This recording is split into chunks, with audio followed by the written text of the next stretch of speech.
So this week is the supposed 40th anniversary of the moon landing. Can't believe they expect us to believe that we actually landed on the moon, another planet. Government can pull off wars behind your back. You think they can't pull off a fake moon landing? Wake up, sheeple, you're asleep. What movie came out in 1968, 1 year before the moon landing?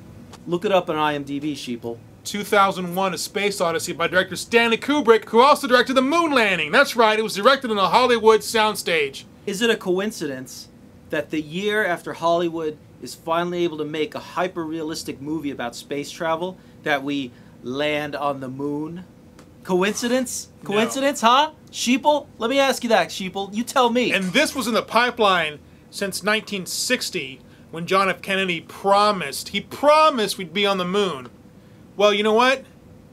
He died before it happened. Why is that? Because he realized it wasn't possible. He was going to come out and say, well, my promise was false. I'm sorry, I lied to you. We can't make it to the moon.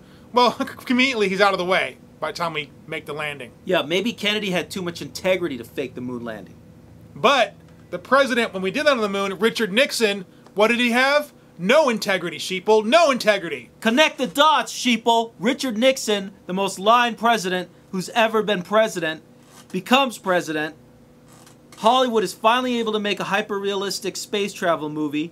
And then the next year, we land on the moon, right when we need to, so that we can scare the Soviets. The Vietnam War, by 1969, proved that we could not stop a bunch of communists that were hiding in the jungle. So how could we stop the Soviet juggernaut? But we had to let them think that we could put missiles on the moon, and that's why we landed there. And did the Soviets attack us? No, so it worked. It worked, sheeple. If we really landed on the moon 5 times before 1972, why didn't we ever go back? We didn't go back after Nixon was gone. The U.S. government couldn't successfully land in the Bay of Pigs in Cuba. Do you think they could successfully land in the Bay of Serenity on the moon? Oh, and now supposedly, the original tapes that are the only evidence that we ever landed on the moon, supposedly NASA accidentally erased them. Did you even know that, sheeple? Look it up. Look it up. Absolutely true. Look it up on Google or Lycos or Wikipedia. You know why they erased those tapes, sheeple? Connect the dots. Okay, sheeple? Connect the dots. Alright, it's 1980. Somebody at NASA finally looks at those old tapes. What do they find? Oh yeah, this is fake. They see a boom mic. Okay? They see a crew.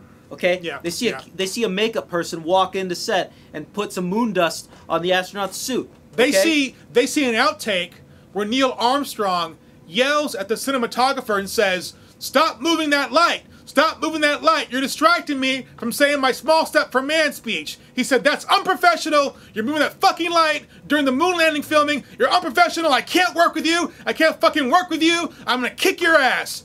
And that was in the original tapes that was erased. They edited it, and then released the edited version, and then erased the raw footage. Why is that, sheeple? Ask yourself. So you won't know the truth. And if you did see the truth, you would end up dead, just like President Kennedy ended up dead, just like Stanley Kubrick ended up dead, just like... What the fuck is that? Get the fuck out of here! Turn it off! Turn it off! StudioFred.com